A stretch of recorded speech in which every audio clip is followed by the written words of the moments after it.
Welcome back and thanks for tuning in. I'm Nick, and this is Super Simple Security Principles, where we talk about digital security principles that are easy to understand no matter your skill level. We are part of the I Hate Passwords Digital Self Defense Academy, or IHP Academy for short. This is episode 22. Will Norton keep me safe? That's a fantastic question. I've heard about this Norton company. Will it keep me safe, Makani? It's a good question. And it's a question that we've been getting a lot this year. And, some of our members have it. I think your parents have it. And, I personally haven't actually used anything from the Norton brand in at least 20 years. But I decided with all the questions we've been getting that I decided, it was time for me to investigate. But before I share the details of my investigation, I want to share a metaphor that will be useful to help frame the details of my investigation. So, if you think about your computer, your laptop, desktop, even your phone or tablet, like a huge corporate office building. And let's say it's got 50 floors, each floor has dozens of rooms and offices, and you want to keep it safe. What do? Well, one of the pieces is you hire guards, right? And in order to do their job effectively, they have to have complete access to the building. They get to get into all the rooms, unlike most people who are, locked completely on the outside. And like cameras, right? That they might be on the outside. So guards are like security software. In order for them to do their job effectively, you have to give them more access to your computer than you would your average piece of software or most people to the building. And unfortunately, go ahead. You know how I feel about this. Like this this has already got my be wary meters Anxiety. going. Yep. Yeah. Well, and it should. And it's something that isn't always obvious, right? Which is why I'm bringing it up. Like security software is in its own category and it's very important because with that power, right, gives them the ability to do a lot of damage. And so, back to the guard metaphor, if they're corrupt or lazy or weak, then your building or your computer is at risk. In fact, it might be more at risk with the guards in place than without. Oh yeah, how's that? Well, think about it this way in terms of the movie. How many movies have you watched where the security failed, the people were able to break in because of an inside man? A guard Fair or an enough. employee, they had inside access and they abused that privilege. Yeah. And so, and there's a story that I'll share a little bit later about one specific security tool that did abuse that privilege that was well publicized. Um, and yeah, there's a lot of answers to that why. Okay. But hopefully the metaphor gives a foundation and that's why we're kind of starting with it now, right? So you can kind of frame all the different pieces in terms of this. But that's why it's so important to be picky about your security software. And there's a phrase we hear, something is better than nothing. And I think that's the one that sometimes people want to apply with security software, but that's the wrong way to think about it. That's not the case. Yeah, it's almost the opposite because the wrong tool is worse than no tool. Or a different way of looking about it is trust. Trust has to be earned, Yeah. right? And when you're presented with the option of adopting a new security tool, well, my motto is guilty until proven innocent or unknown until proven trustworthy. Does that make Yeah. sense? Oh, uh, I like that. That's how I tend to operate. Yeah. Okay. Well, good. So we want to look at how trustworthy is Norton. Right. Now, I want to start with just a tiny bit of history on the Norton brand itself, because it was started by a guy named Peter Norton back in the early 1980s. They released a product called Norton Utilities, and it was fantastic, super popular, and the name Norton earned a great reputation. And my personal history with Norton starts in the early 90s, the DOS days, for those of our listeners who are old enough to remember that. And I used Norton Utilities version 7, I think it was. And at the time, it had absolutely nothing to do with security. These were the very early days of computers at home. And so the tools it provided were more about saving space, fixing problems on your hard drives or even your floppy disks, that sort Okay. of thing. All Yeah, right. this is old, a long time ago. But I loved them. I love Norton Utilities. And my kids will be the first to tell you, I'm tragically nostalgic. And you know this about me too. Right. So Yep. as I'm investigating, I've been rooting for Norton, hoping that I can find evidence that I can enthusiastically support them. So that's kind of the default position I'm approaching this with, right? I love it. I love it. Okay. Give them the Versus benefit of me, the I'm doubt. the pessimistic one. I'm always like, oh man, they're always guilty until proven innocent. Right. Well, and that is the stance that I'm taking, even with Norton, right? But it's Right. just Right. Of course. mentally, emotionally, there's this other part You're that I'm like, cheering them uh, on. yeah, I'm hoping, right? Because Right. I also want to give them the benefit of the doubt. So there's room kind of for both approaches, sort of, at least. So the first part of my explanation, investigation, excuse me, is I just went to the Norton website and looked at the list of products and services that they offer, and it's a long list, a really long list. And so I wrote down my list here, and I'm gonna read it to you. It's not exhaustive, but here's some of the major ones: Okay. antivirus, firewall, password manager, VPN, parental controls, credit monitoring, cloud backup, stolen wallet protection, dark web monitoring, SSN and credit alerts, virus erase and repair, identity theft protection. So you can That's a kind of, few. yeah, you can see why they're popular, right? Yeah. Absolutely. That's a lot of important services. And if they really do all those things and do them well, then the $180 per year that's listed on their website right now for their everything package, they call it Norton 360, that would be a fantastic deal. There's got to be a Now, but. yeah, well, yeah, you heard that in my voice. There's definitely a Right. but, right? And Right. we're we're getting to that. But we're going to narrow the scope today. We're just going to talk Okay. about antivirus, okay? Because All there's right. just All right. too many things to really talk about, and it's the kind of their flagship product, I guess you could call it. It's one of the main things that they're known for. And when people are doing reviews, antivirus is usually the category that they get stuck into.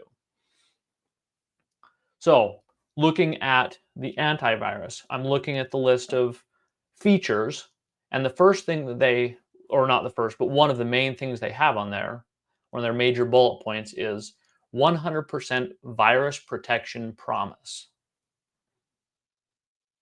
Now, when you hear that, Nick, being a non-computer geek, what do you think of? What do you think that's promising to you that they're going to give you in this product? That I'm not going to get any viruses or anything like that. Yeah, seems pretty simple, straightforward, right? Right. You're Right. buying an Right. Like, antivirus product, not going to get a virus. not going to get a virus. Okay. Yeah. Okay. Just had to sanity check there for me because that's what I thought when I read it. Right. Right. So now on there, there's a little footnote that is a little number 2, and so in order to find out what exactly this promise means, I'm tracking this down. I'm thinking, okay, Right. Right. Right. Right. why can't I just click on this thing? You're reading the fine print. You're searching for the fine print. What's the Yeah, but I fine shouldn't print say? have to. It's not a book. Right. Right. Right? That's a red flag to me. They have a footnote. You scroll down, and then you have to actually click on something that will expand a little bit of information. And then inside there, there's another thing that you click on to actually get the details of the promise. And Oh, this whole, geez. yeah, the effort you have to go to even see exactly what it means is a red flag for me. And of course, most people are probably on their phones too, so they're not willing to scroll endlessly to get to where they need to go. Right. And I think that's part of the premise. They don't want to see because when you actually do get to what the promise is, they're clear about what it is. And and again, I'll read this from theirs. It says 100% guarantee viruses removed or your money back.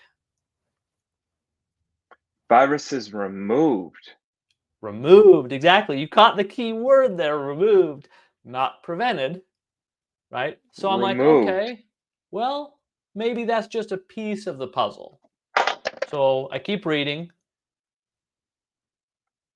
and it says virus protection promise is a virus removal service provided by Norton experts.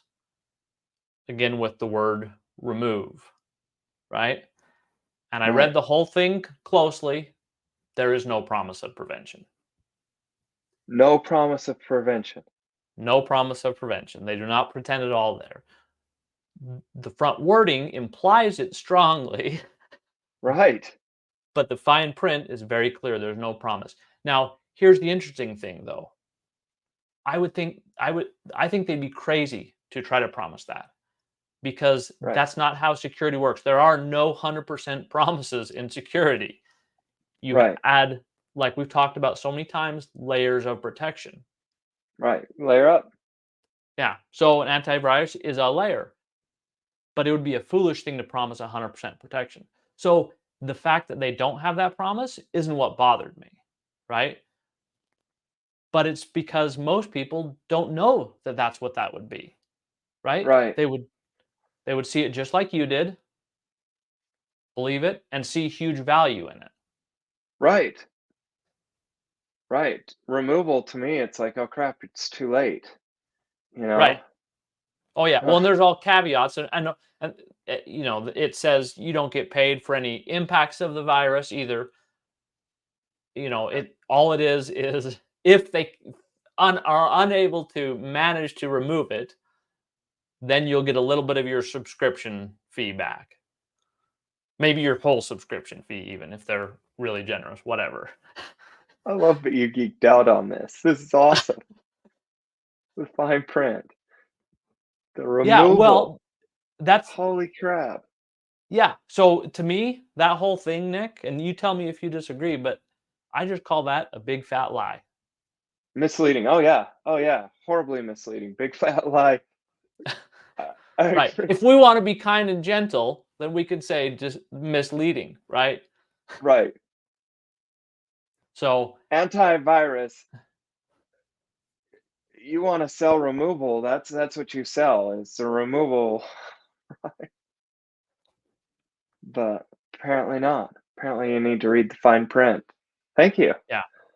So that almost in and of itself is enough for me to kind of come to a decision about Norton, honestly, because Right. my experience tells me if they're willing to make a statement like that, I can't trust them. And I'm going to end up finding a lot of other things I have concerns with. So What other concerns do you have? exactly. So the next piece of my investigation, and honestly, there's so many I came in and documented for future discussions, but that just don't have time to cover. But we have two more that I've narrowed in on that I think will be compelling. And the next Awesome. one is history, right? I like to look into the history of companies. I feel Right. like it tells you a lot about their true motives and how trustworthy they are. So in 1990, a company named Symantec purchased Peter Norton Computing, and Peter Norton has had zero to do with the company since then, which was So kind of it's sad to find been a out. minute. Yeah, Yeah. exactly. Because he'd made some great software, but his involvement is gone, so that doesn't give you any confidence about the leadership, right? It doesn't, even though they Right. retain the name because they wanted that brand loyalty and that brand recognition. So today, the parent company for Norton is actually known as Gen Digital. And for their history, I'm going to read just a few sentences from Wikipedia. Gen Digital, formerly known as Symantec and Norton LifeLock, is a multinational computer software company founded on March 1st, 1982. It is an international corporation that specializes in selling security and information management software. As of 2021, the company has acquired 57 companies, purchased stakes in 2 firms, and divested 26 companies in which parts of the company are sold to another company. Wow. That's a lot of business with other businesses. Yeah. And 2 in particular that stand out that you may or may not recognize, Avira and Avast. I don't recognize them. They are companies that also have antivirus software like Norton. Okay. And then one step more, Avast itself acquired another antivirus company, AVG, previous to joining the whole Gen Digital umbrella. So what that means is now there are 4 different antivirus products, and they're still all actively being sold under the Gen Digital umbrella. Norton, Avira, Avast, and AVG, all 4 of them. All So 4. yeah, what does that bring to your mind? What does that make you think? I'm curious because Dude, I know it makes me think, but m my initial thought is they're buying up all the competition, you know? I'm like, they're buying it up so they can dominate, you know? And to me, that's a little scary, like, make your own, you know? yeah.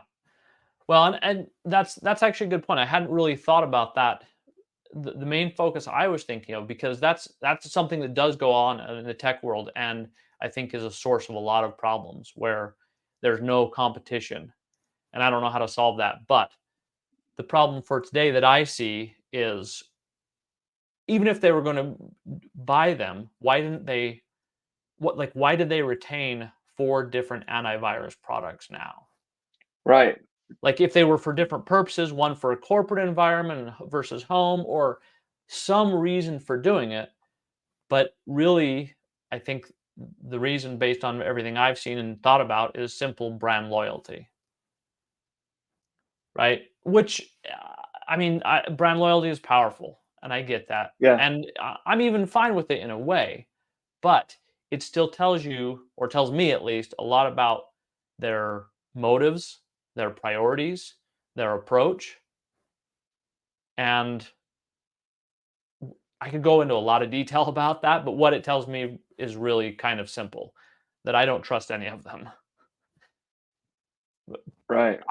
I've used Norton, I've used AVG, and I can promise that unless something massive changes, I will never touch any of them again. As a software developer, the implications of the 4 different products, maintaining those and having them be secure, it's a nightmare. And the business space, just everything about it screams not trustworthy to me. All right. All right. And now, did you say there was one more point that you wanted to make? One Yeah. more So area that you analyzed? yeah, well, that I'm going to share, but Okay. there's a scary number of additional ones. But so the last one is about Avast. Okay, Avast is one of Okay. the antivirus companies that they We purchased. just discussed. Yep. Right, and I think this happened prior to the purchase. I didn't look exactly at the time frames because it wasn't a critical detail for me. But we were talking about that. If you think back to the guard metaphor, this is very specifically, I'd call the corrupt guard. Okay. And Oh man. here's an article from the government on the FTC website, and it says since at least 2014, Avast collected a treasure trove of user information through its antivirus software and browser extensions without people's consent. This included information about their religious beliefs, health concerns, political leanings, locations, financial status. But that's not all, the FTC says.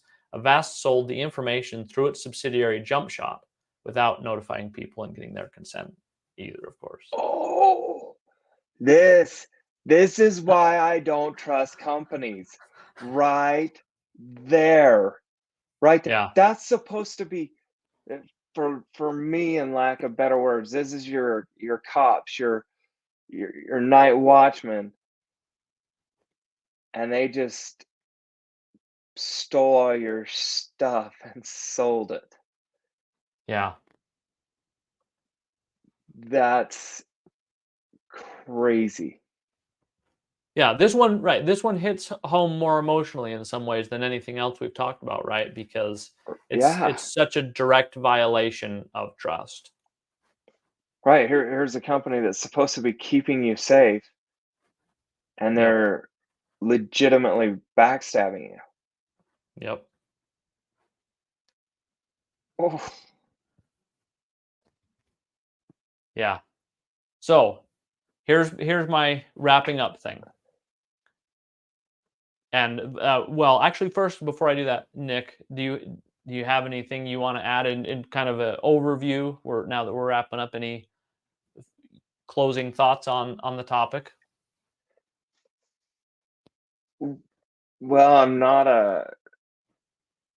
I don't put a lot of trust into Norton after this episode, that's for certain. Um,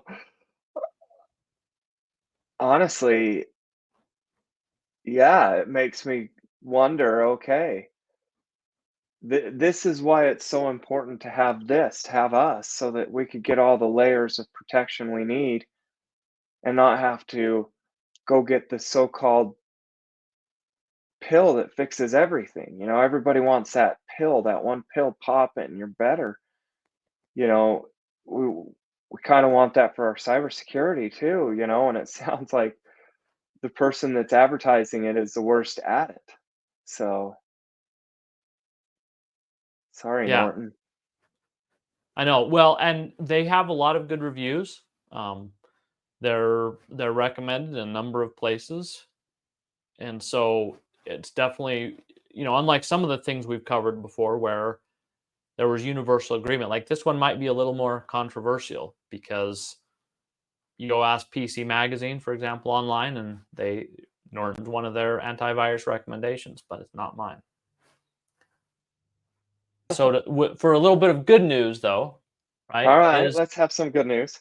well, it's what you said, right?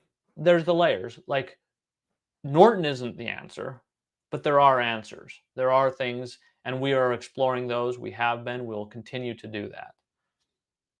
So the call to action for today, to wrap us up, is, well, let me say it this way. If you're like most Norton users that I've talked to, you may not know the different parts of Norton and how to use them.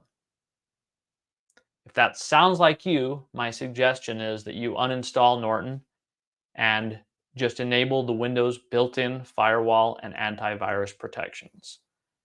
Now, if you have any data inside any Norton products, specifically their password manager or cloud backup, you want to be careful about that. Obviously, you don't want to lose any data.